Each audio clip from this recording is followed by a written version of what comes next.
Hey everybody, welcome back to the Jubilee, Freedom, and Shalom podcast. I'm Daniel. I'm here with my buddy Nate. It has been a minute since we recorded an episode. We hope that real time. We just had an extended break for Christmas and other things going on. Hope that you had a good Christmas during the pandemic. And if you're listening to this later on, I still hope that you had a good Christmas. I hope it wasn't too weird and that your plans weren't too messed up. But yeah, I don't know about you, but I've been thinking a lot recently about, so there's this organization that you may have heard of in Dallas, and I just wanted to bring this up because, we're always looking for people that are doing the things that we were talking about in other places. So whoever's listening can maybe go find them. There's a organization called City Square in Dallas, downtown Dallas. Have you ever heard of City Square? I've not. It started as a food bank, but has evolved by a lot of partnerships and funding to be basically a one-stop shop for injustice. I don't know how else to explain it, but they feed people, they clothe people, they do job training, they have a law center, they have a church there, they work on public policy, they build housing, affordable housing, they literally do it all. If there's a problem, they're there to solve it. And what has made them successful is the way they've gone about it. They've involved. They believe that the people that are experiencing the problems are the most qualified to tell them how to solve the problems. And so they, if it's, they're trying to, end homelessness in Dallas, they're talking to people that are homeless or have been homeless, and asking, what would you really need? What do you really need? Is this actually helpful? What would be the best thing? And then at their different locations, they have people. If you're going to receive help, they ask that you also volunteer. It's not required, but you have, poor people that they call their neighbors. You have neighbors serving neighbors, people who don't really have a lot to give, serving others that don't have a lot to give. And so anyways, they're doing a lot of good. They have been for 20 plus years now, but I bring that up because I just read a book by the guy who runs City Square now. His name's Larry James. He went to Harding, and there's a lot of crossover. I think I might have heard about this. So this because like Leonard Allen and some other people like that from Lipscomb have done a lot of things to help him. Right. Help them out. So this story that I've heard, I was at Lipscomb and I was listening to a business department. So Lipscomb has like a course path for like socially minded entrepreneurs, and businesses. And so they brought in a guy that talked about like a church wanting to start like buy this, I guess it was like a hotel, and or maybe it was an old church that was going to get like demolished or something. Anyways, they bought it and turned it into housing, but then it was like, okay, our kids are getting beat up on the way to school. So then they started this like ex-Marine or something at their church, not ex-Marine, but a retired, started just walking them to school every day to keep them safe on the way to and from. And then like he started like a security company that just like looked out for the premise and all that kind of stuff. But eventually it like they took other jobs outside of that and actually became like a money producer, and that money would go back into, the program. And then they're like, well, some of our kids aren't going to school because or before that, the people that lived there were like, we can't get to work because of these reasons. And so a guy at church bought 2 vans to like shuttle them back and forth. But during the free time, they picked up other contract work, and that became like a company unto itself. And that was pulling in like 10 grand a month. And then there was childcare issues and similar thing where they opened up childcare and they had extra spots available to where they would rent to people, or not rent, rent their kids out, but they would take other children from the neighborhood and have income there.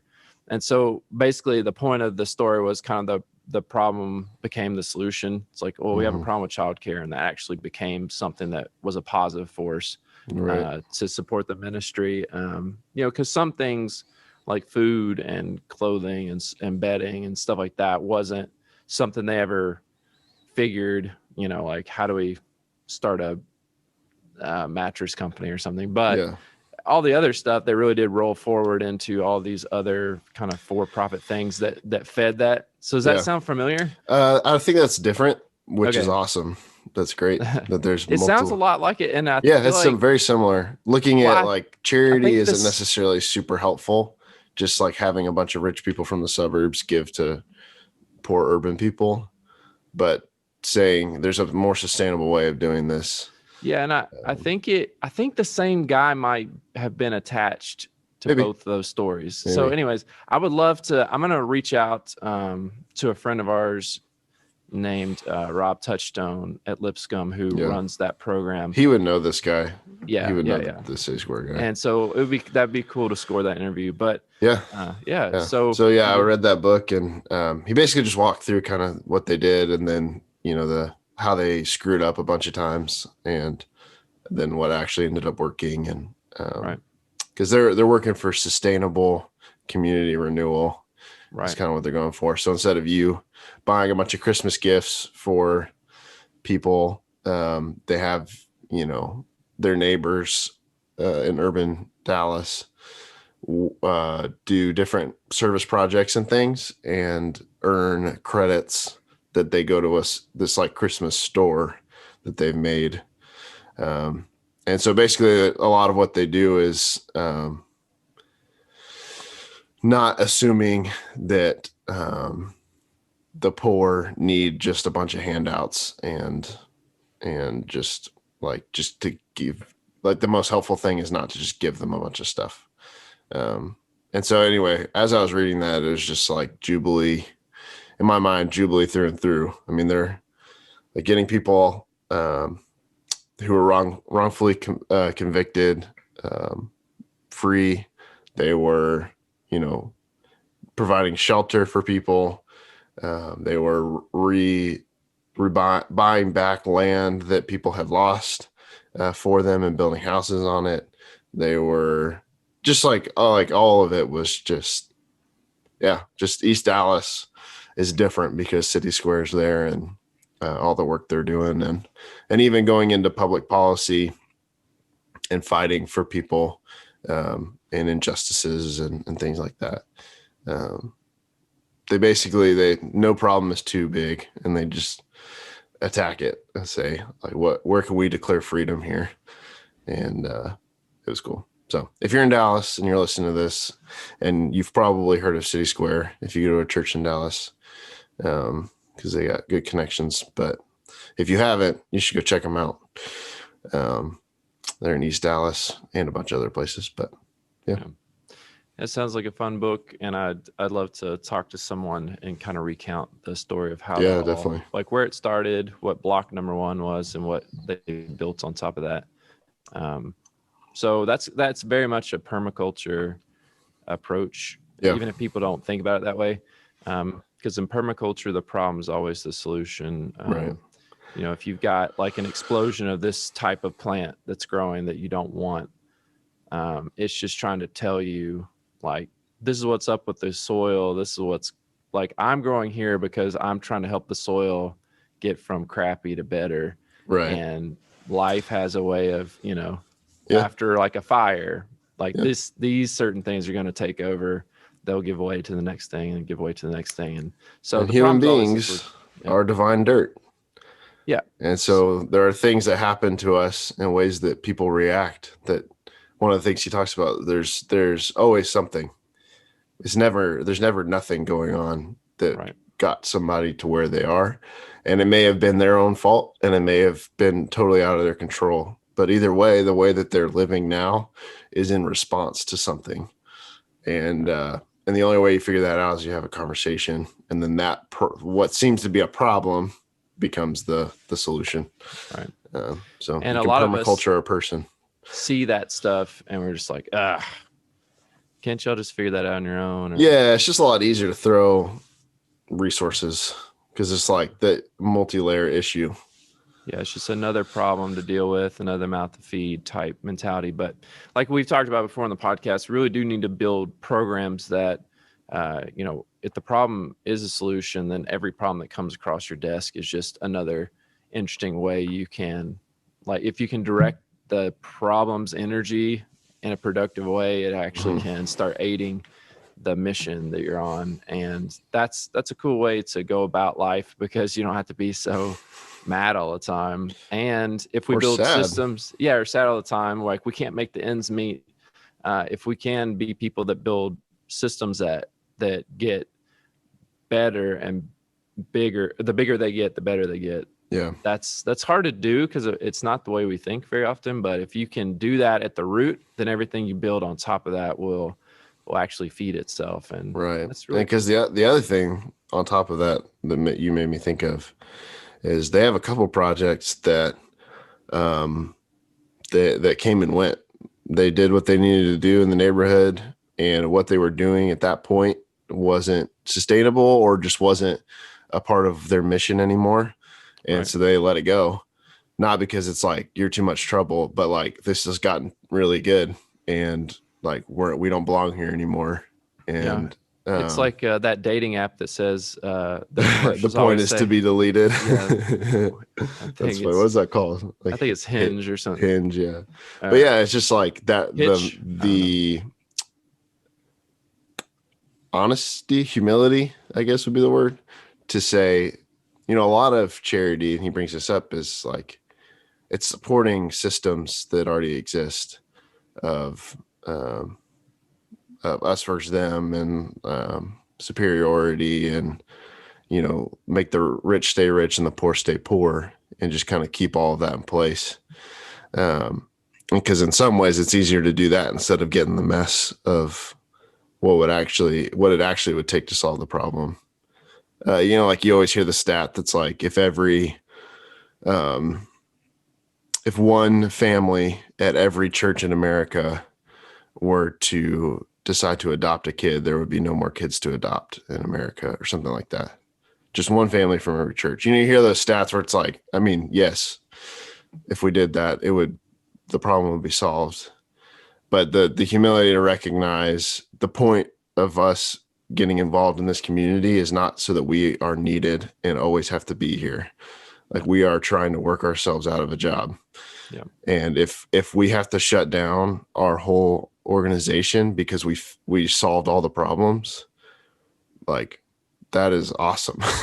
Like we'll go find something else to do. Like that is excellent that we have worked it in a way that the people in the community are in charge of it, or it's just a sustainable way of taking care of people's needs that, it's like planting a garden versus, giving a guy a hamburger.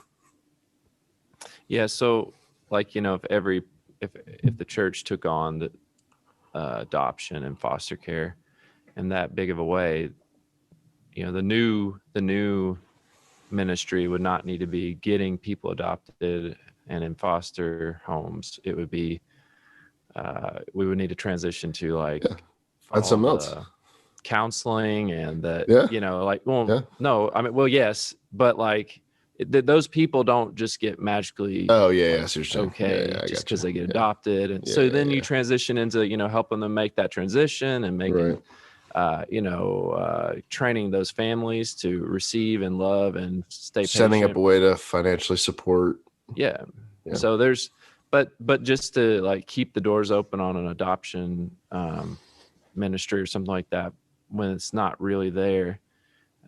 So it's to follow those people and not follow the theme of adoption, or I don't know, but just be reacting to where people are and what needs they have, and not, like you said, trying to just paint over some wood that's got some rot in it, Like Mm-hmm. sometimes things really do need to be addressed at the root, Mm-hmm. and I don't want to, that analogy may have been really bad, but just, when we were in Honduras building homes for each other, we would often build out of wood, and we could build a house, for, however many dollars in like a day, made out of wood. But wood just doesn't hold up in Honduras very well. Even if you paint it, it's just not a good long-term solution. And the houses were so crappy, a lot of people like really didn't use them as houses. They used them as Right. kind of like more like sheds, or Right. I don't know. There's just some stories where it's like, you stand there and you're with the crew. You got 100 people a week coming through Honduras on mission trips, and you're hosting them and trying to get jobs for them. And so you're trying to do stuff that in a week they can see, we did this and we accomplished something, and that instant gratification, but it's really not what necessarily the people need. Right. But then it's like, okay, well, if we don't do if they're building a blockhouse that will last, 5,000 years, We don't need them. then, well, maybe they don't know how to do that, and they would only see in a week, 6 rows of block go up, Right. and that's just not satisfying. So then the group next year will be smaller because everyone went home kind of like, well, I feel like we didn't do much. And Right. then your mission, system just kind of breaks down because people aren't interested anymore, or they'll find somewhere else where they can do something that feels more monumental. Yeah. And so that's the kind of stuff that, on the mission field I would see all the time. And Yeah. you just get kind of like bummed out because you're like, what these people really need is not what the mission crew really wants, because they want to have a week-long experience that makes them feel like they move the needle a bunch. But these are chronic problems that require chronic and ongoing like addressing, and it can't be fixed in a week. And so anyways, but that's a hard topic to deal with, but I appreciate people that take like a first principle permaculture approach to trying to solve those. And those self-supporting ministry is really cool too, because then they can make their own decisions about what they need to do next, instead of being sad about those people. Like I'm talking about, those mission groups pave the way for a lot of that ministry. And if they stop coming and stop enjoying those trips, then like the money dries up. It'd be really great if the ministry can go on either way. And if those people show up or don't show up, it keeps going. But if they know what they're missing, and they know, like, they get it, they can still show up and help out and drive. And that the people showing up would be just a huge blessing.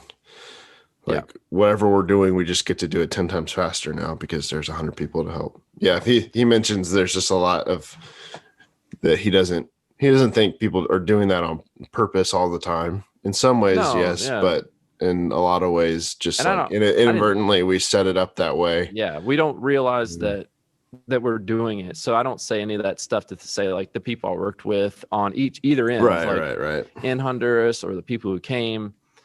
They're not terrible people that were like screwing around with, with others that they were traveling to see and to do work with, but. It's and the thing is, it's so hard to critique people that have such good motives. Right. That's what seems kind of like cruel about it. Where like I'm kind of dogging on people that are really kind and loving, serve the Lord. That have taken this time, but that can get really defensive.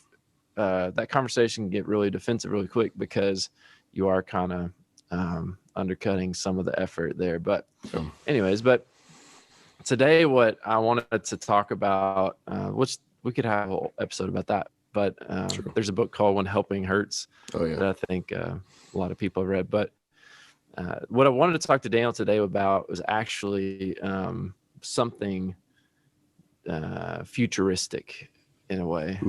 Some things I see on the horizon. And I think, Daniel, did you send this article to me originally? Or did someone else? I feel like I don't think it was me. All right, maybe my friend Leighton did. So shout out to Leighton. It sounds like a Leighton. Yeah. So so we got this article. I sent it to Daniel, and it was about a new gene editing breakthrough that had just happened with a certain genetic mutation. I think it's pronounced progeria.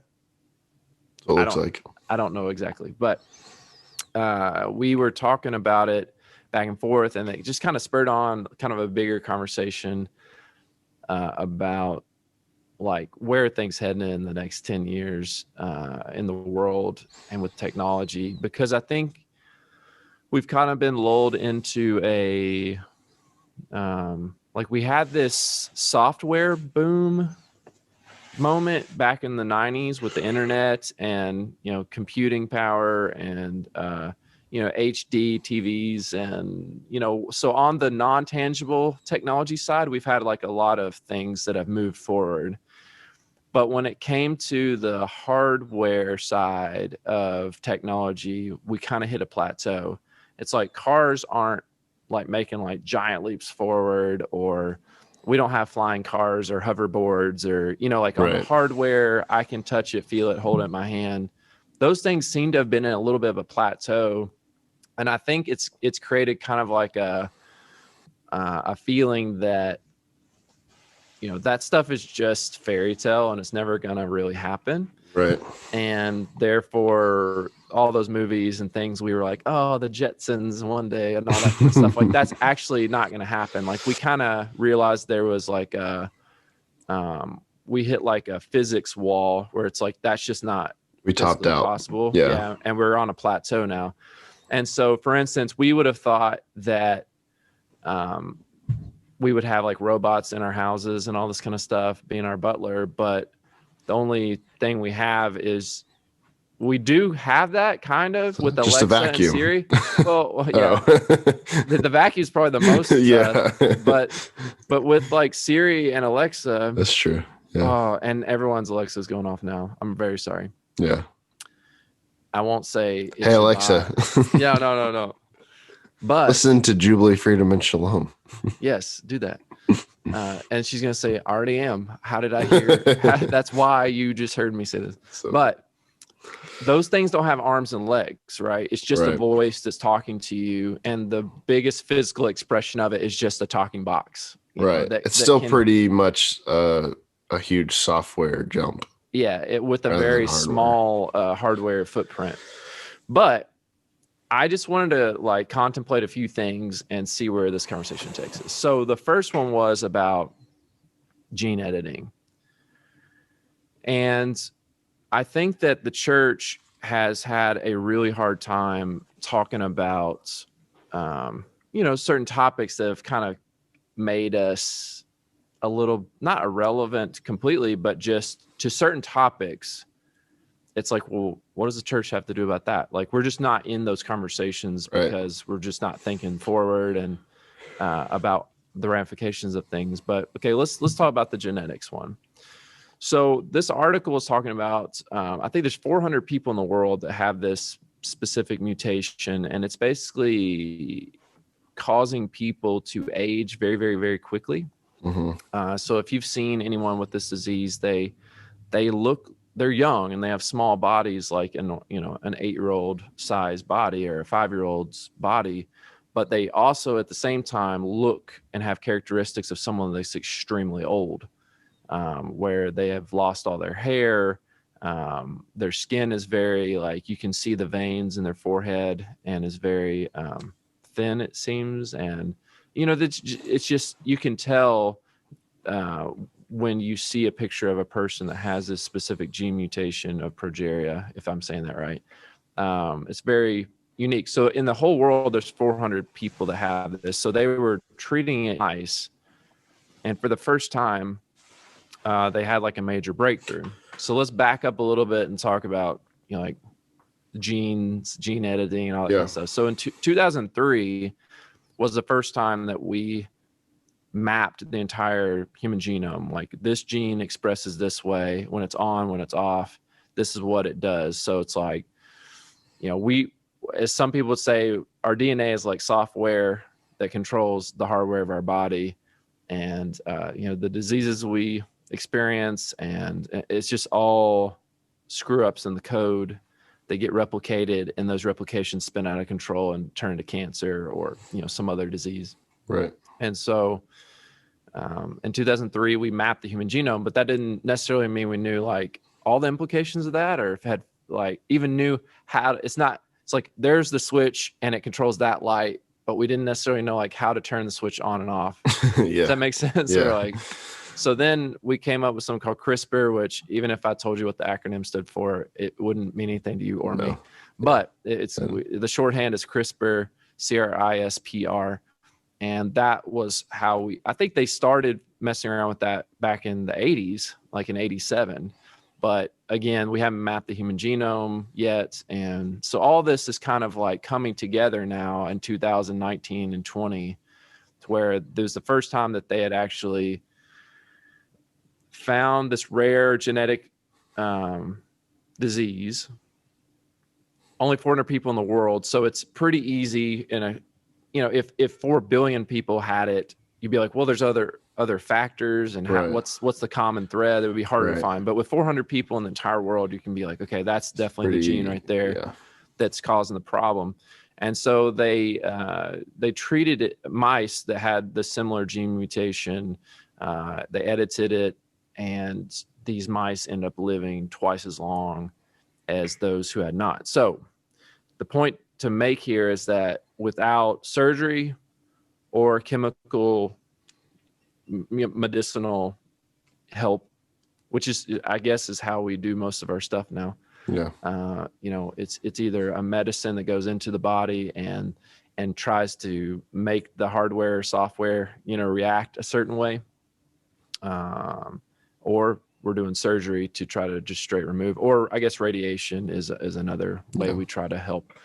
But that's not what happened here. They went in and changed the code and edited this gene, and that caused a doubling in the lifespan of this creature that had the genetic mutation. So, okay, here's the timeline. I think things always start really expensive and really rare and for really good reason, right? So it's like people are suffering. This is a big problem.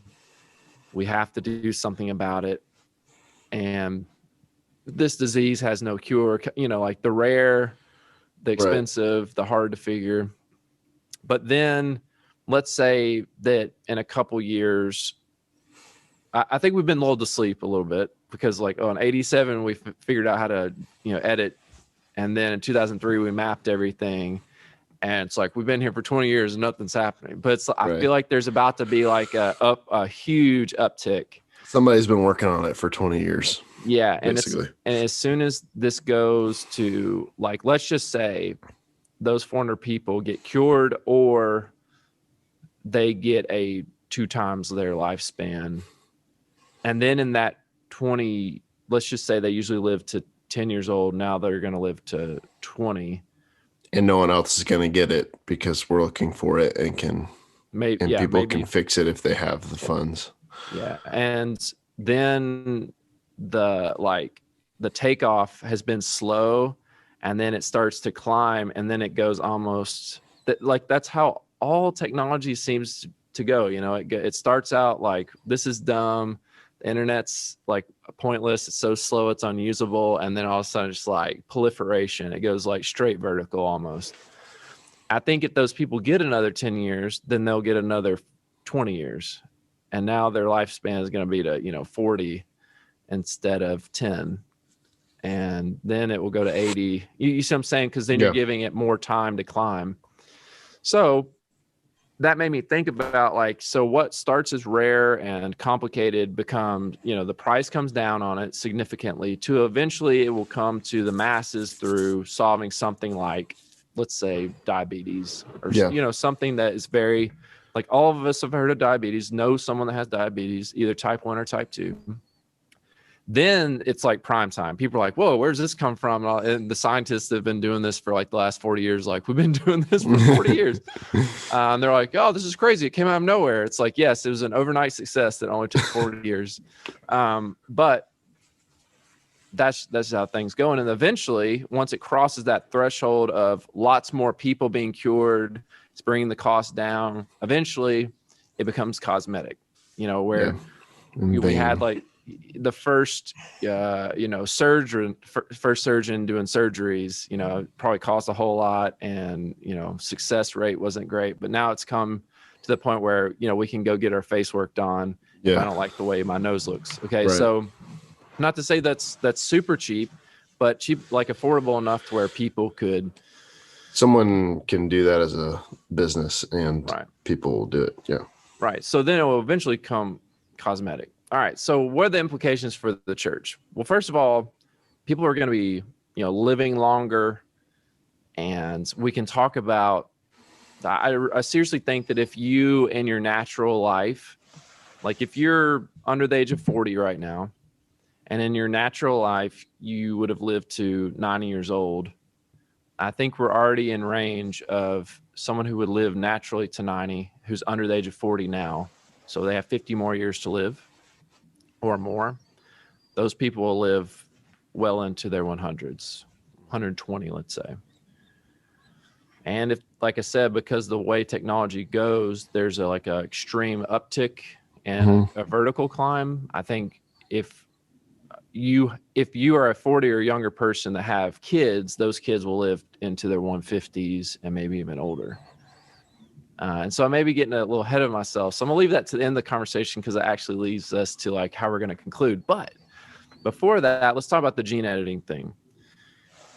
Genes express themselves in all kinds of ways, for disease and just for how white my skin is it's determined on how much melanin my skin makes, depending on what my genetic code tells it to. Right. The color of my hair, the pattern of my hair, whether I'm bald or have a full head of hair, my blue eyes, whatever it may be.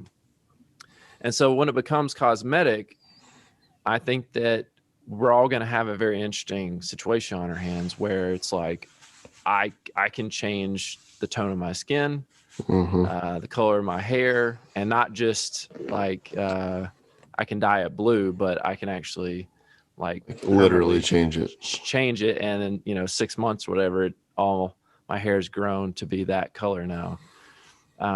So I think it'll very much affect how we talk about race and how we talk about physical stuff, because on one hand it'll be oh, that's kind of interesting, race will, or at least your skin color. So then will we start to refer to people as I was born as, or right? It's super confusing.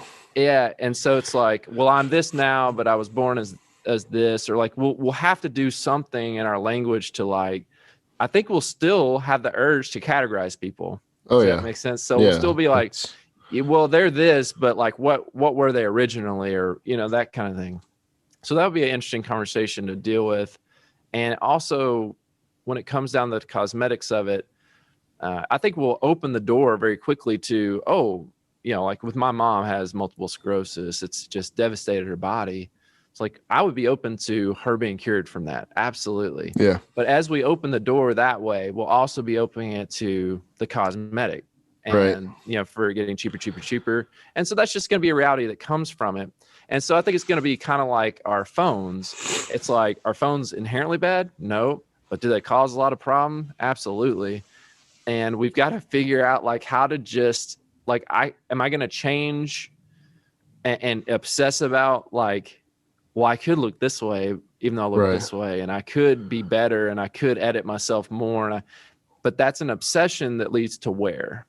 You're right. Or even think about that for your kids. If you're planning on having kids, it's there's no concern on whether your kid will be cute or whatever. You could just, you put in your, this is a really horrible way of saying it, but you put in your order basically of this is what we're hoping that our kid look like. And if it became that prolific to wherever it was just available, I don't know. I think people could really start screwing with, you could have a kid that looks nothing like you, basically.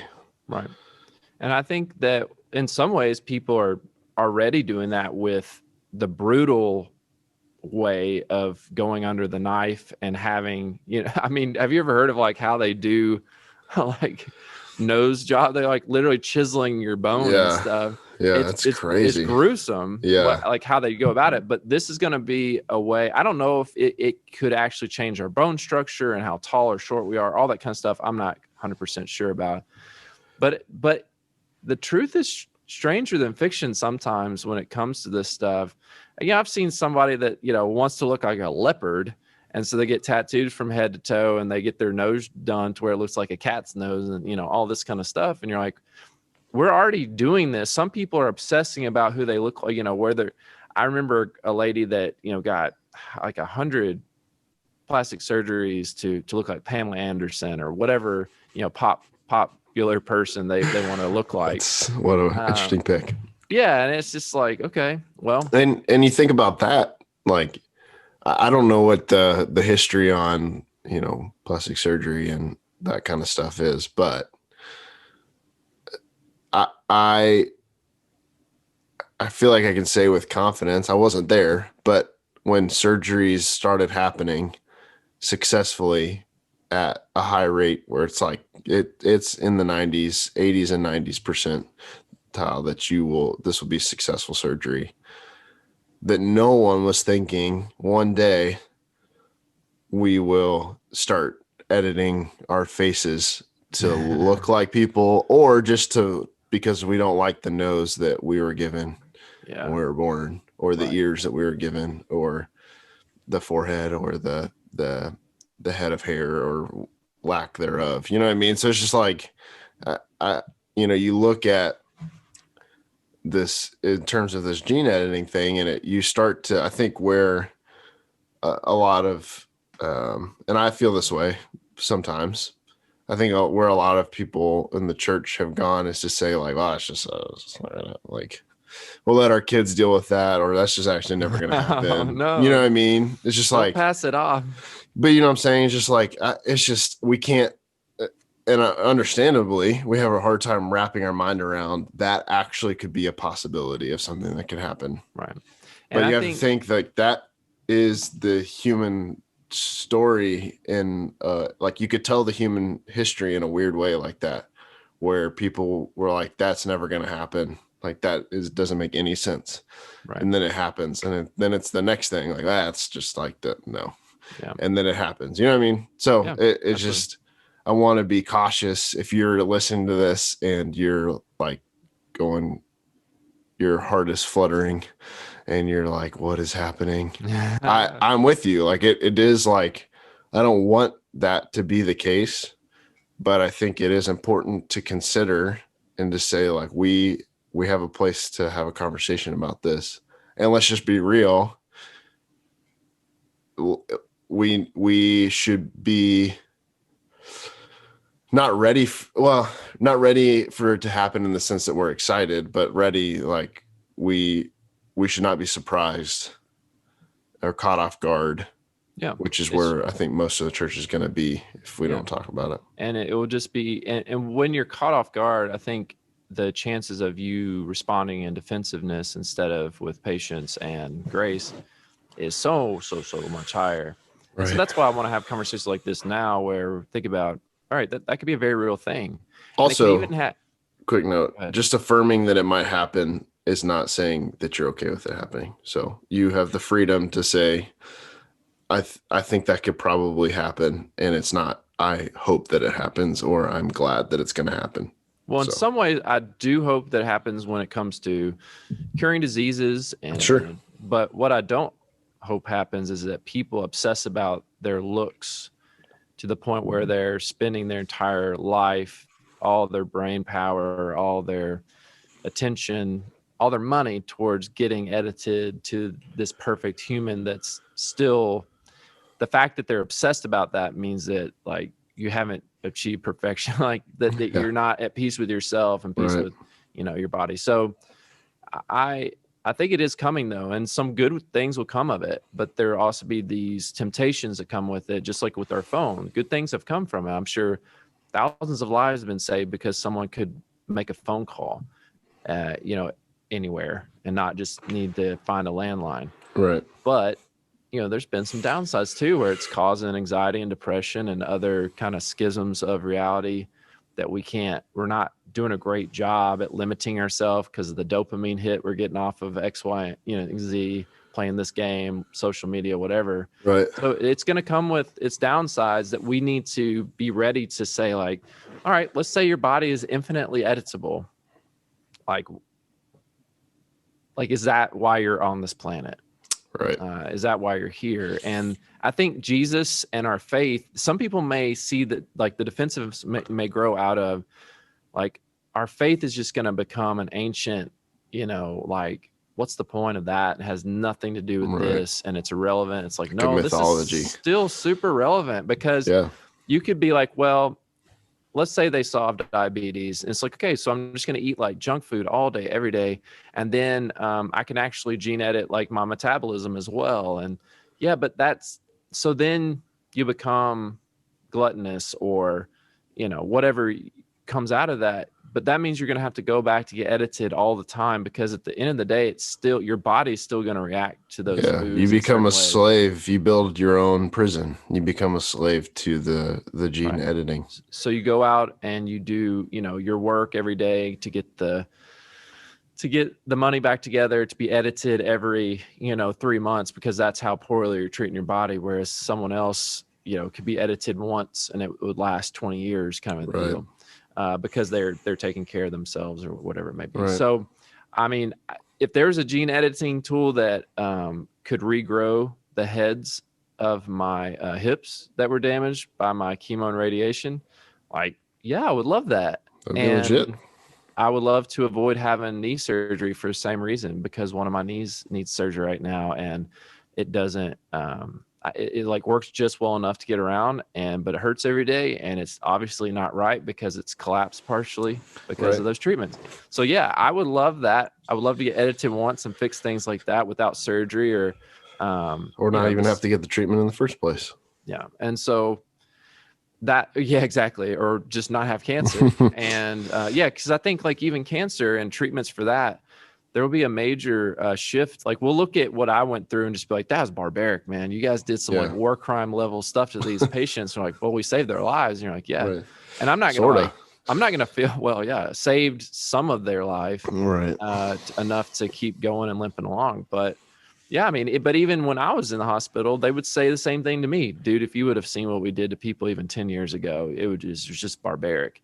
You're like, well, this feels pretty close. Yeah. So I was like, appreciate the love, I think but the thought of being able to edit a gene, man, that is the most non-invasive. That's not brutal. That's really an interesting and in some way peaceful thought, to think like we could radically change people's hardware and their bodies based on us editing code in their DNA, and that expressing itself in more health, less dis-ease. So that's just one thing that I think the church should be thinking about, like, how we're going to have those conversations when they come, because Jesus is still very relevant to that conversation. It's like, are you actually at peace? Like, even if you get to the top of that mountain, like, what do you think's waiting there for you? Like, when is it ever done? When is it perfect? When are you going to stop serving that master? So, and there's a lot of conversation about the image of God and the, intersection of the image of God combined with we as humans, because of the fall, have corrupted the good creation that God has made. And so then is gene editing, are you trying to, if you're doing it to solve something that is a result of the corruption that we've created, like cancer, then like that's just not natural to how the human body is supposed to exist. So is it within your, are you able to edit that out and it be like, you're not trying to look at God and say, I can do it better than you, but you're saying I am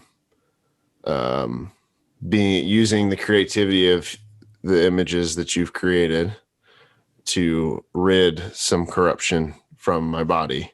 You know what I'm saying? Then there's all this conversation about like, at what point are you playing God and not imaging him, but trying to be him? And at what point are you're building the tower to try to get to the heavens type of thing? Right. Um, And I think we're kind of halfway there right now. You know, yeah, I had a hard time pulling the trigger on my hip surgery because I was like, you know, God, I feel like, you know, you can heal me. Like I know you can. And knowing the line between like I'm waiting on him or he's waiting on me, he's like, man, I've given people the ability to help you. And if I didn't want humans to know how to do that, I would have like blinded would their have eyes limited to it. ever figure it out. Yeah, So, you know, which side of I eventually came, you know, after a lot of pain and a lot of time in pain, it's like I got to, like I can't live this way anymore. And if there's a way forward where I can be more healthy and serve more prolifically, you know, in the church, and I'm just so limited in what I can right. help and do right now that I'm gonna go for it. And if God, if I stand before God one day and he's like, that wasn't the path I wanted for you, I needed you to learn from that suffering and be in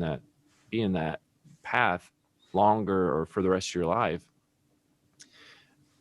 you know, I'll be open to being, you know, wrong Right. completely. But that's just after a lot of prayer and thought, that's just what I came to.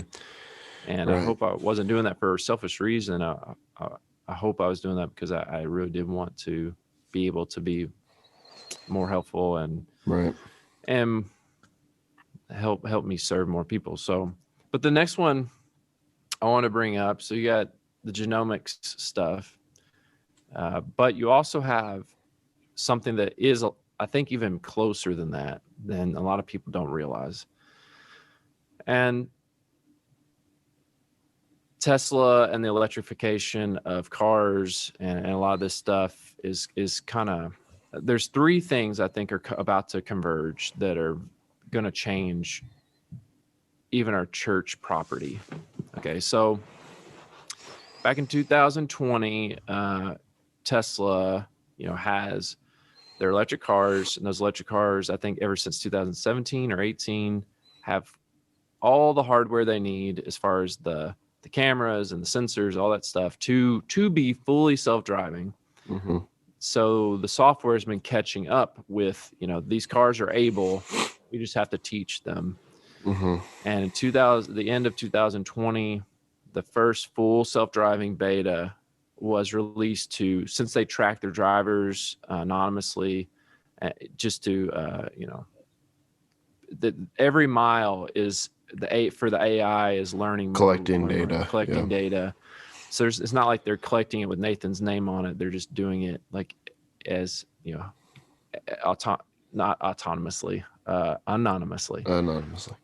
And so that is building its brain to be smarter, better driver. And so they released it to the safest, I think, like 1% drivers in the fleet of all Tesla owners, because they knew these people wouldn't be the ones that are like, hey, look, mom, no hands and all that kind Yeah. of stuff. Like they wouldn't be doing crazy stuff with it. They're really safe Right. drivers.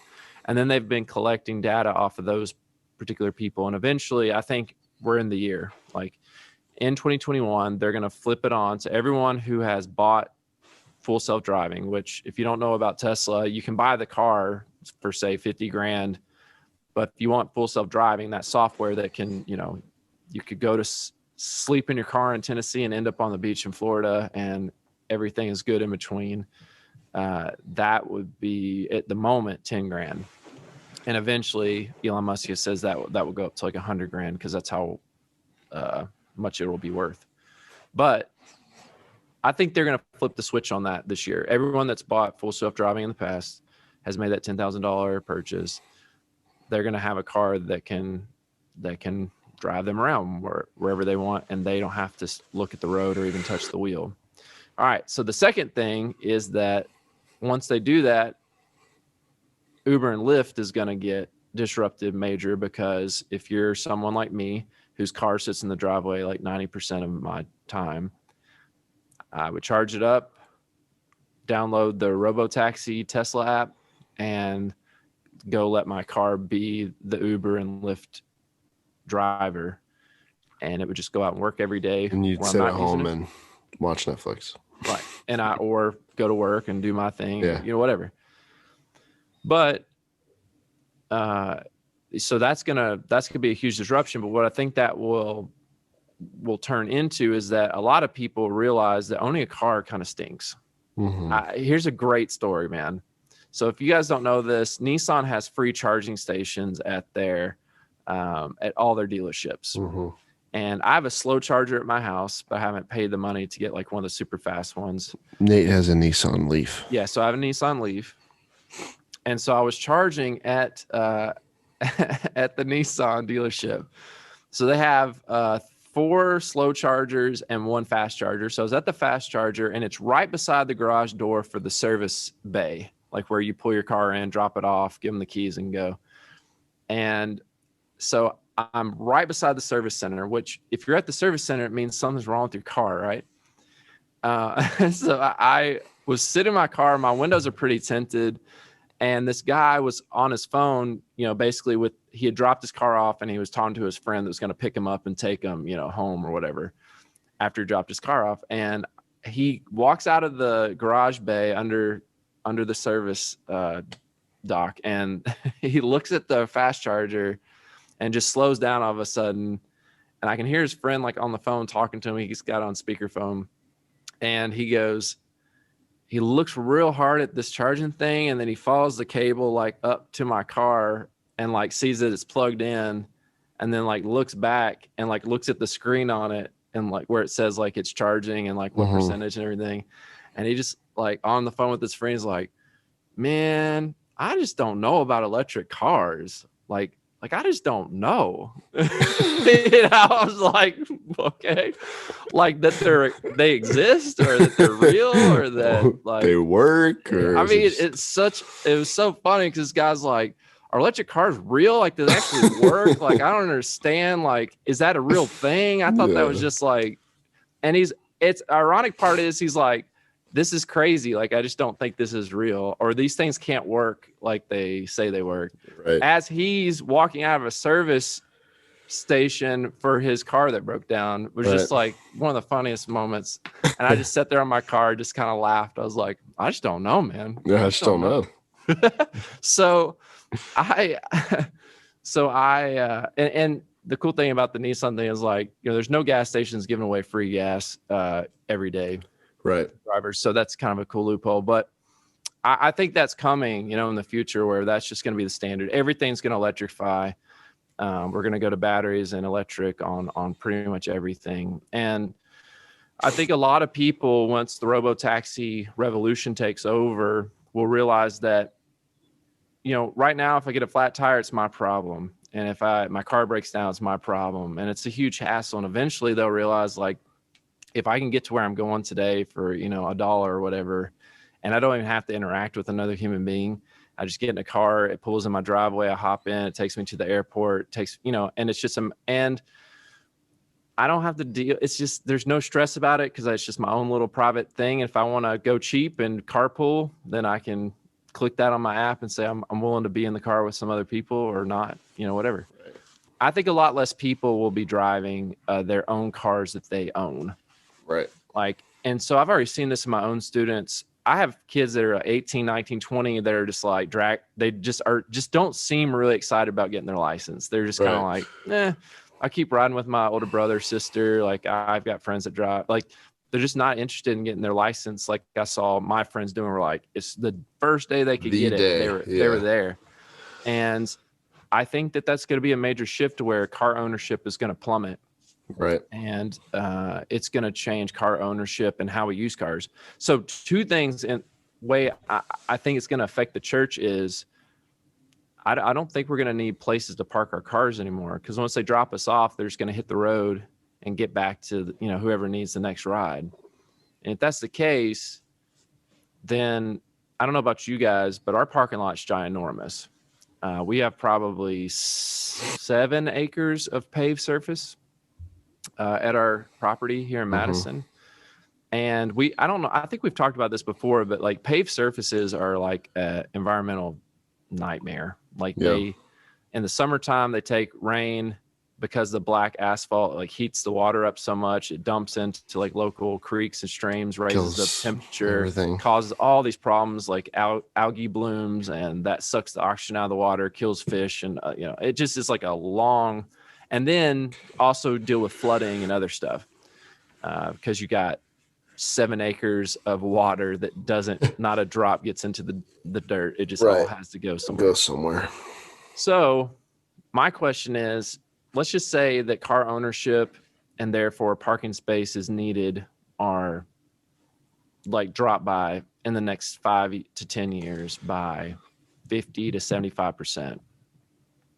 And there'll be special cases, where people in wheelchairs or, certain situations like my mom, like she'll need a special car for that. And they may figure that out on the network too. Tesla may figure that out. But yeah, do you think we are thinking about, hey, in 5 to 10 years, we won't need 70% of these parking lots like ever again? Like It just is not necessary. Do you think, what will churches do with that? Will they just sell the property off to stay alive for another few years? Will they do something positive with it? Like my hope and dream is that we would grow food in those spaces, that we would, be able to help other people, just have a more like, we don't have to worry about the trust of someone across an ocean or like disruptions of big global things. Like, we got it right here, and we're doing a lot for our neighborhood. Another thing I think we'll all need in this time period, because we're already going a little crazy staring at screens all day, I would love to build basically like a walking prayer garden, basically like a bamboo forest, where it makes you feel like you're in it, and there's just a path that winds through maybe a 1 acre block, where there's just a winding path through a bamboo forest to help us just walk and think and process and pray. I think that would be medicine for the soul that we'll all need, and we'll already all need. But I think churches need to start looking at those parking lots and go like, this is not going to be needed forever. And the church will need like a large drop-off lane type situation. Yep. And other than that, the parking lot's going to be, unless you got charging stations for electric cars, to charge and get back out on the road. That's the only reason cars are going to be parked, is because they're charging. And I think that's going to be something the church needs to figure, like, okay, what are we going to do with that space now? Because we've spent a lot of time and a lot of money and a lot of stress keeping up with parking lots. And that's a pretty lame repaving, repainting. Yeah, resurfacing and all the ill effects as well. Yeah. And so I'm excited to see what churches will do with that. Unfortunately, I don't think a lot of churches will know what to do with it. They'll let it sit there for 10, 15, 20 years, not really knowing what to do with it. Right. And just waste a lot of time and space, not knowing what to do with it.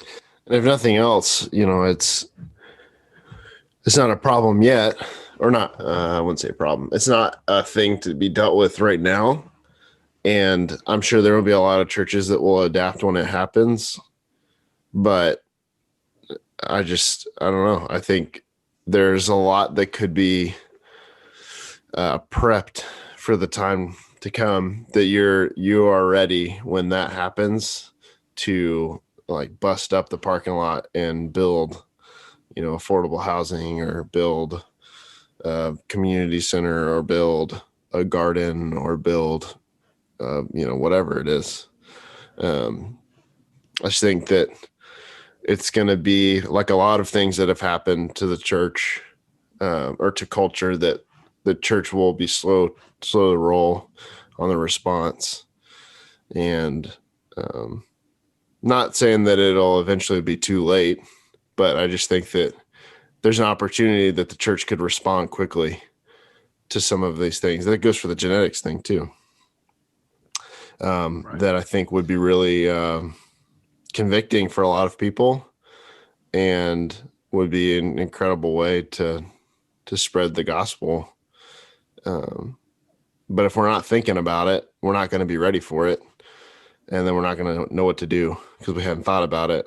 And then we're going to be behind, we're behind on responding. I just think there's, you know, you don't have to figure it all out right now. Like, that's definitely not true, but we could definitely go for some conversations about it, Right. to start dreaming. Because I'm sure there are things that will take place. Let's just say, and throw just a random number, 7 years. It's a biblical number. In 7 years, no one is really driving or owning their own car. There are things that are going to happen in the next 7 years that might affect what you do with the space that you have now. Right. You know what I'm saying? Like, there might be a way that they do the robo taxis that's like, oh, we could take advantage of this. Like, this could be a really cool tool for us. Or there could be some other technology that develops in the next 7 years that's like becomes a really important part of what you do as a church. Right. But if we don't start having those conversations, it's just going to be, we're going to be watching it happen and go by, and then think to ourselves after, I wish we had done something about that. Right. And so I think it will definitely change the architecture of our, of our buildings. If they're a new build, where it's like, yeah, we don't have to do it like this. We need to do it like this. I think the drop-off lane type deal will be, incorporated into everything, and our parking lots will be a lot more loopy, where they can like come and go in one, Right. effortless loop kind of a deal. But other than that, like, there won't be a lot of paved surfaces. And then in the future, I do think that finally there will be a time where batteries, have enough electricity per square inch per pound that we'll have flying cars, and then the drop-off lane will be irrelevant, and people will just get dropped off in robo flying taxis that land on the roof in more of a helipad type deal, Right. or in the parking lot, and then they just they walk in from there. But I do think that ground transportation is going to change in a major way. I don't think we're going to own our cars, and a lot of us won't. And I think that will change the way we use our property at church. And that's something we need to be thinking about, which leads to the next one, which is Boston Dynamics just released a video called Do You Love Me? Do you love me? Do you love me? And it's their humanoid robots and their Spot, the dog robot, dancing to Do You Love Me? So I don't know if you saw that or not. I did. But when you see it, it almost looks like it's CGI. Like, it's kind of hard for your brain to be like, that's 100% real. But then you read about it and you're like, okay, that's 100% real. I'm going to watch it again and believe, like, that's a real thing. Those robots are really doing that. So I would encourage you all to pause this podcast for a split second. Go watch that. It's maybe 2 or 3 minutes long. Boston Dynamics. Do You Love Me? Love me. And let's watch that real quick. It's 2 or 3 minutes, then come back. And here's what I think is all going to intersect. The car is like a little bit, that car conversation is a little bit of it. But have you ever heard, like, Honda has had a humanoid robot that looks like a spaceman.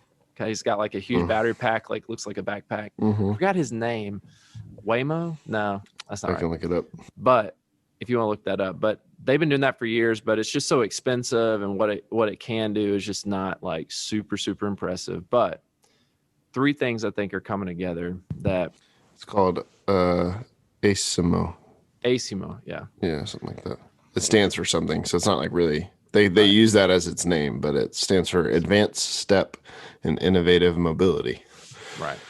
So I think we have the things that are coming together are computing processing power is getting cheaper and stronger and smaller. Batteries are getting cheaper, more powerful and smaller. And we're going to see autonomous, smart robots that we can teach, that can be integrated into our homes and our places of business, that are very much a real thing in the next 10 to 15 years because of the cost of things, faster, smarter, smaller, all that kind of stuff going on. Right. We will have robots that it's like, okay, I need you to pick these tomatoes. This is a tomato. They're this color. once they're, at least this big, and then it'll go down the row and find all those things. So then it will come down to, I don't know, I won't move on yet, but just, I think that's a very real thing. We've already seen examples of it, Boston Dynamics, and again, what starts off as rare and expensive will come, cheap and widely distributed and used. And I do think that churches will be able to, afford a fleet of these autonomous robots that, that vacuum and clean and do all the things that, not all the maintenance things, but a lot of the cleaning and, turning a room over, setting chairs out, all that kind of stuff. And I think we need to start thinking about, okay, what are the real implications of that? Again, it could lead humans to being very lazy and very, inactive, and that causing health problems and or just in general, like losing a sense of why I'm here. Those are all things we're going to continually have to address as the church moves on. But I think what matters at that point, if you got a robot that can go out and grow food or can clean or cook or harvest, all the things that we can do if we wanted to get off our butts and do it, they could go off and do that. The two things that will become extremely important will be land and electricity. So if your church is a church that has solar panels on the roof or generates electricity in some other way, and also has land that can be turned from a parking lot into a garden, for instance, you could have a whole fleet of robots that are, master gardeners. And of course, that first time you're gonna have to teach them, just like you teach a child, or you teach, Right. An intern, or you teach someone that works with you that hasn't ever done that before. But once they know, they know. And they could probably even teach other robots, pass that information along. Right. And so there will be options to skills that you can download and pay for, just like an app on your phone. There'll be skills and methods, of cooking, or, it's like, I want my robot to be able to cook cordon bleu, or will it make up some recipe?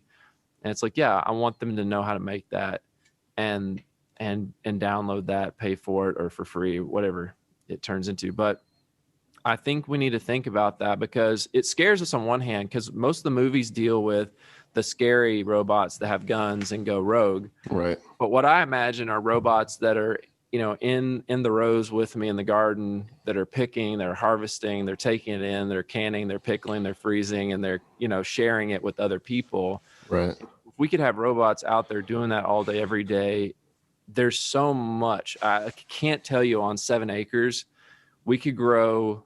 I saw a farm in Milwaukee on 3 acres that grew over 1 million pounds of food a year.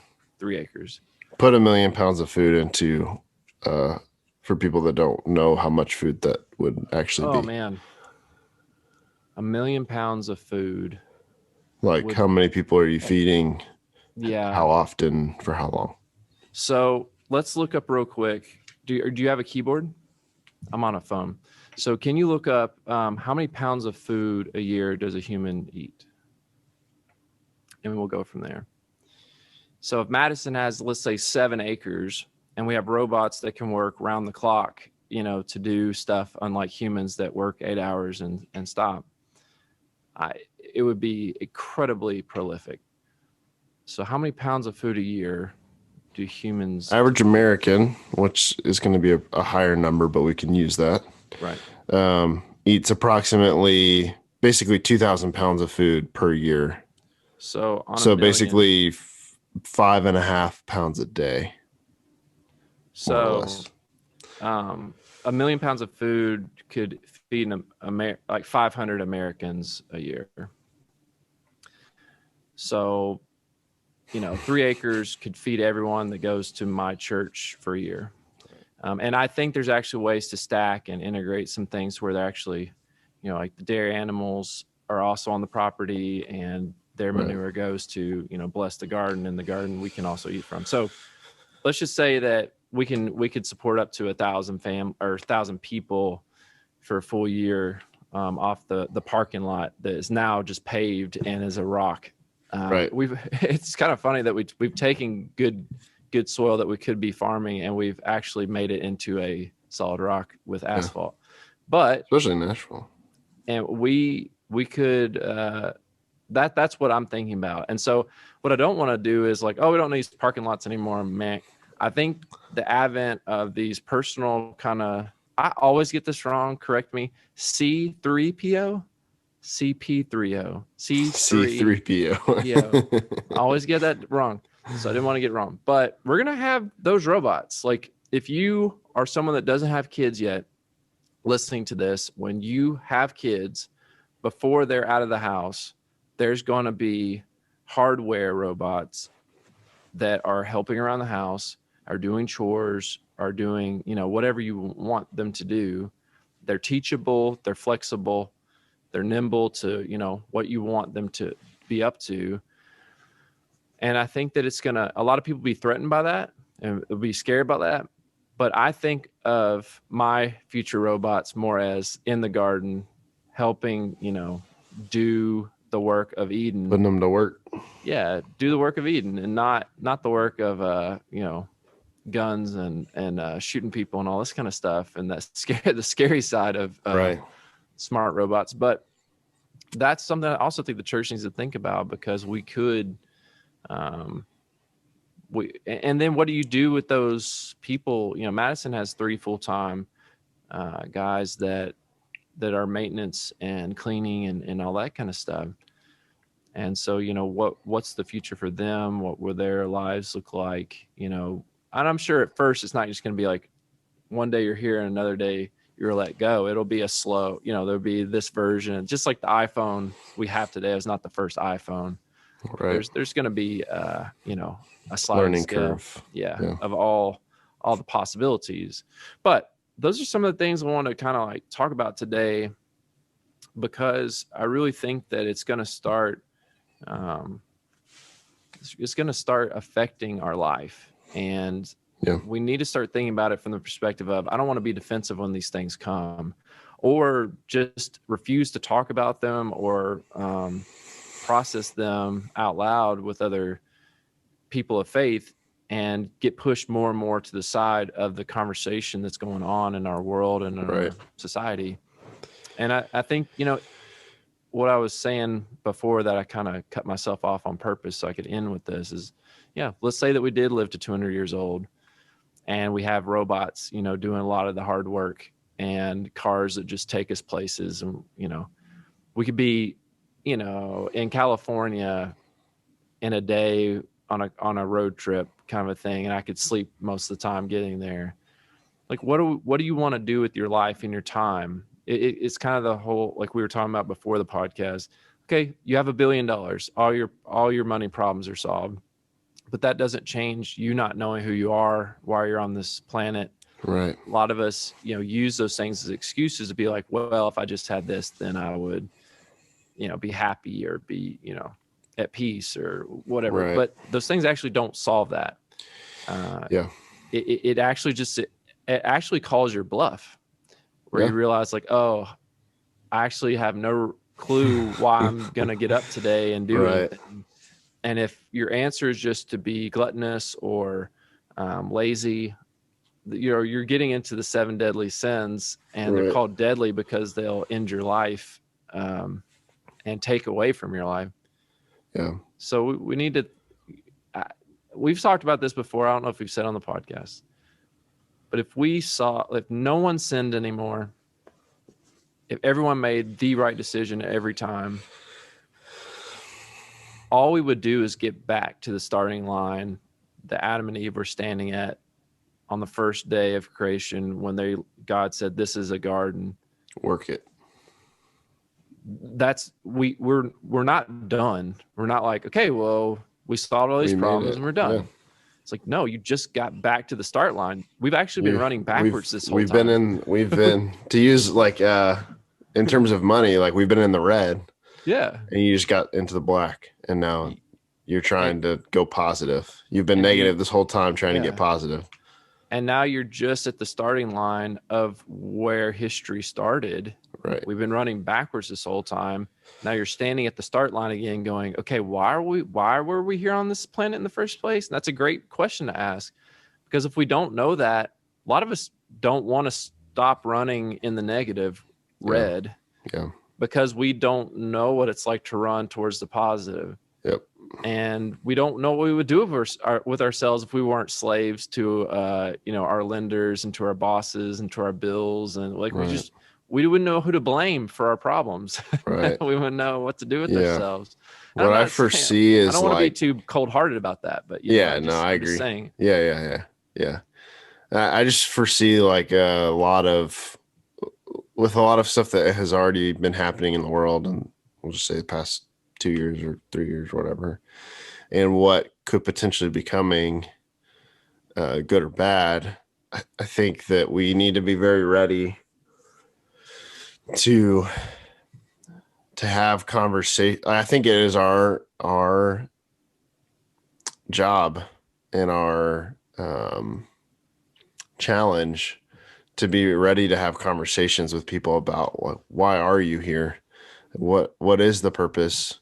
What is the trajectory of the world? Where did this all come from? How did we get to this point? And if we start thinking about that when that kind of stuff happens, we are not going to be ready, and people are going to find answers elsewhere, and people are still going to be lost. People are going to live for 200 years and not know what the heck they're doing. Yeah. Or they're edit themselves to live 200 years, but ended up, committing suicide or going down all sorts of terrible paths because they don't know what's going on. And it just leads to more corruption and more death and more decay and more brokenness. And I think we're reaching another point, and I think 2020 was a part of it, but I think we're reaching a point where people are looking for answers, because certain things that they believed to be true, or certain things they thought were true, have all proven to be not the answer, not the solution, not the way, not the whatever you want to call it. And what we believe to be true about Jesus, what we trust to be true, is that he is the way. Like, I think of the Mandalorian, like, this is the way. Like, like, Jesus is the way, and a life with him, no matter how much technology or how many years we're living, like that, a life of following Jesus is the way to go. And the way that plays out is where we need to start becoming a lot more agile, a lot more versatile, and doing what good Christians have been doing for a really long time, which is repurposing things that the world creates for the purpose of the kingdom. You know what I'm saying? Like, we look at Halloween, we're like, oh, yikes. And we repurpose it. We look at Christmas and we're like, that's like pagan big time. What about, it's about the birth of Jesus now? You know what I'm saying? Like, we take songs like Irish drinking songs and turn them into hymns. And that's just what we've been doing for a long time. And I think what it looks like now, what I foresee is it has to look a lot different, and we have to not get defensive and not hole up into a monastery and become the city that's too far on the hill that we're irrelevant. And we also don't need to be in the business of, doing the gene editing for vain reasons and be too far down the hill to where we're irreverent. We need to find our position to say we're a light to the nations. We're going to be a blessing to the nations, and we're going to take all of this stuff that's happening. And we have, not that we have all the answers, we have the answer in Jesus. It's a person and a life of following him, and what it looks like to be a Jesus follower affects everything that you're doing, everything that's happening in your life, and any question you might have finds an answer. And I think if we're not ready to do that with some of these topics, and we're still over here arguing about instrumental worship and women's roles and all of this other stuff that are important conversations, like, there's a sense of urgency. Like, if we're just going to be stuck arguing about all this other stuff, like, do we need this building? Do we not? We're going to miss it. We're going to miss an opportunity to speak a lot of life and truth, and to maybe get to zero, to get to neutral and say, Now the church, the images of God have imaged him so well that now we can start where Adam and Eve left off. And like we can go positive from here. And I think if we're not ready to have those conversations about some of these things that we want to ignore and pretend like they're not going to happen or get defensive about, we're going to miss it. We're going to miss an opportunity. And at least for my lifetime, our lifetime, that's going to be it. Like we're going to die and have missed this opportunity. I just think there's a lot, if you want to argue about whether it's going to happen or not, that's whatever. But I just think we need to be ready to have those conversations. Well, that's why I bring the Tesla, point into the conversation, because it's already happening. Like those robotaxis exist right now. They just haven't turned on the app that says I need a robotaxi at this address at this time. Right. But that's a piece of software that also already exists with Lyft and Uber, where there's just going to be a human driving it. But anyways, so all the pieces are there. They just haven't all happened yet. Right. And so that's why I think some of these things are not 10 years off. Some of these things are like this year things. Some things are in the next 5 and some in the next 10, and they'll all transform, whenever the first version, the first iPhone comes out, they'll all transform as well. But it's some of those things are going to be here, and they're going to be here in 2021. And it will slowly start to change the way we do life and therefore church. And I want to be having those conversations, and I want to put them in, for his history purposes, like put them here in the podcast and like that. I don't know. Sometimes I feel like when I talk about these things, people think I'm crazy, but I don't know, no one ever it's like people that see those things coming are always called crazy by the current. But when those things come to pass, we don't really have a good way as a culture to go back to all the people that called someone crazy and say, you don't get to like give your opinion anymore. Right. Or we need to give you, actually you get to give your opinion all the time, but you have to put a Surgeon's General warning at the end of all of it where you say, but I have been wrong, like really bad in the past. Yeah. These cigarettes will give you cancer. Yes, they will. It's very hard. And so therefore we can constantly be playing these games where, if you look at the news in the last 5 years about Tesla and how the experts, quote unquote, have talked about them, they've just been dirty to the point where I'm surprised Elon Musk didn't end up in a insane asylum. Right.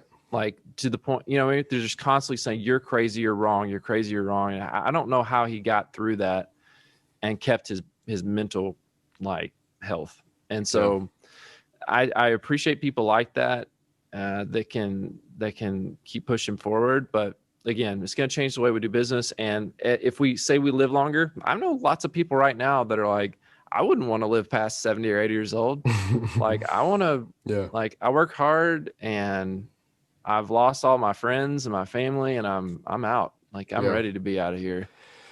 So some of us ironically will hold on to life only to find that we don't want it, which would be crazy. It will be this new kind of hell because we never figured out who we really were, why we're on this planet, what is really wrong with the world. Is it just a matter of I need to make my face look a different way? Or is there something deeper than that? And what is the real remedy? Right. Yeah. And so those are the 4 big questions that, I grapple with. Why are we here? Where are we going? Why is there so much wrong in the world? What's off? And what's the remedy? What's the fix? Right. And I think a lot of us are answering those questions completely wrong. And some of us are saying, we just need more technology. I'm saying I wouldn't mind having a C3PO, but I'm going to use that tool to do not the things that you might think. Right. Because I hope I've been grounded and rooted in this is what God's doing with human history. And if I have a robot that can garden, I'll use him to get after that, that goal and that mission. I'm not going to just step back and be like, all right, bud, go to work all day and I'm going to sit here and drink. Right. That's not the answer. And so the last thing I'll say is the result of that conversation. So the result of of having the conversations about like, if this happens, this is what I'm going to do. If I have a C3PO, I'm going to do this. Like he, she, it, I don't know, is going to do this for me.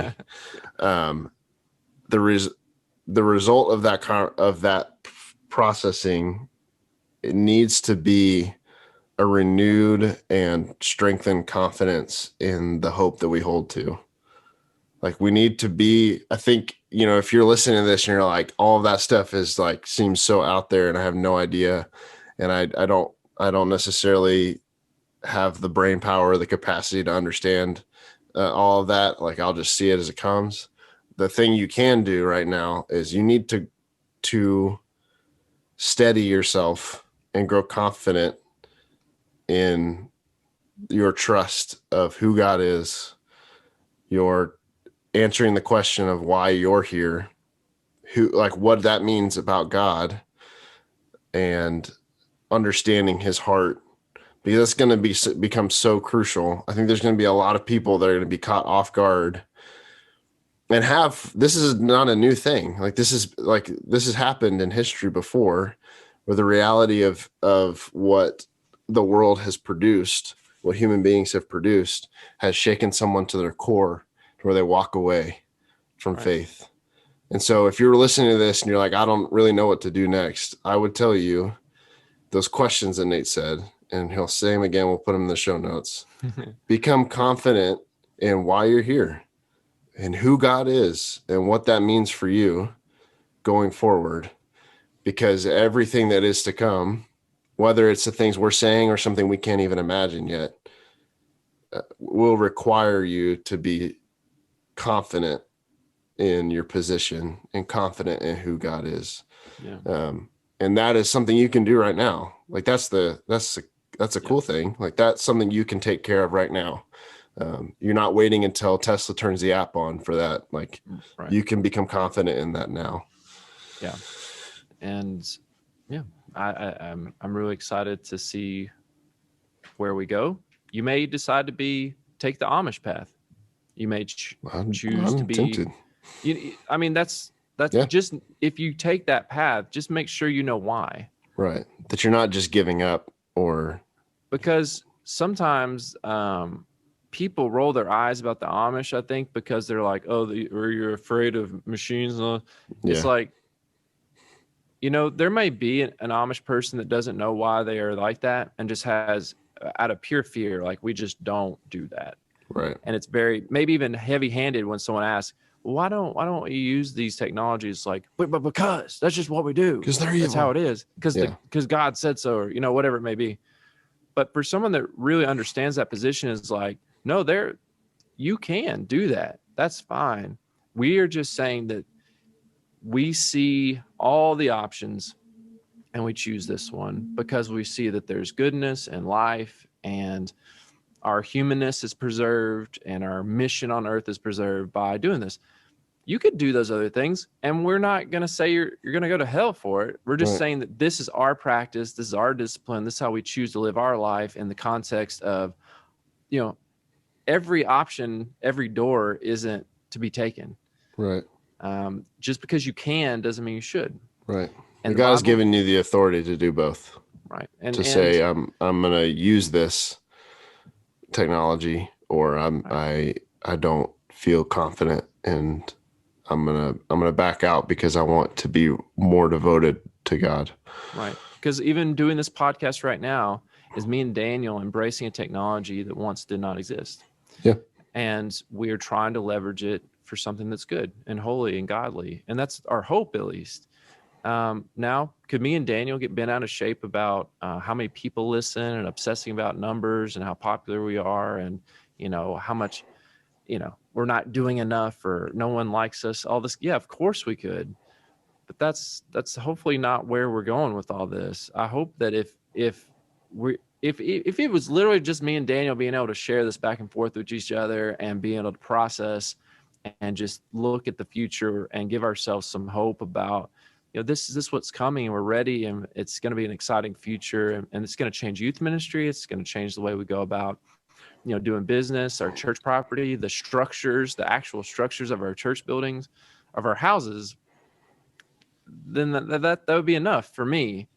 And if other people benefit from that, that's awesome, because the internet allows us to do that and put it out to anyone who can speak English and understand this. So it's a beautiful thing that I think we can lean into, but we definitely need to know what are we doing with this thing, because the internet can also ruin your life and take your life. So it seems like that may be the answer to everything, is that a tool kind of has no inherent good or bad to it, but it's how we use it. Can kill someone with a hammer or build a house with it. And that's just, we need to be those tempered, disciplined people that know the appropriate way to use what God's given us. So I love you, and I'm glad we got to have this conversation. It's been on my mind for weeks, and I'm like, I want to say this to everybody. And if y'all have questions, I want to have more conversations with you all. If you want to be on the podcast because you have something that you want to talk about, call us. We love it. Call us, call the phone number, leave a message. And even if you want to be in recording with us, because you just have an episode worth of stuff you want to hash out, I would love to get some people in here and actually record with them. So let us know. And we do want to use this podcast to, if you're willing to support us on Patreon, all the things we talk about in this podcast, whether it be debt annihilation teams or, this thing, that thing, getting people out of debt, Jubilee, Freedom, and Shalom, whatever dime we make off of this show, it's going to go to projects that see those things come to reality. And as this podcast grows, I'm really excited to see what this next year will do.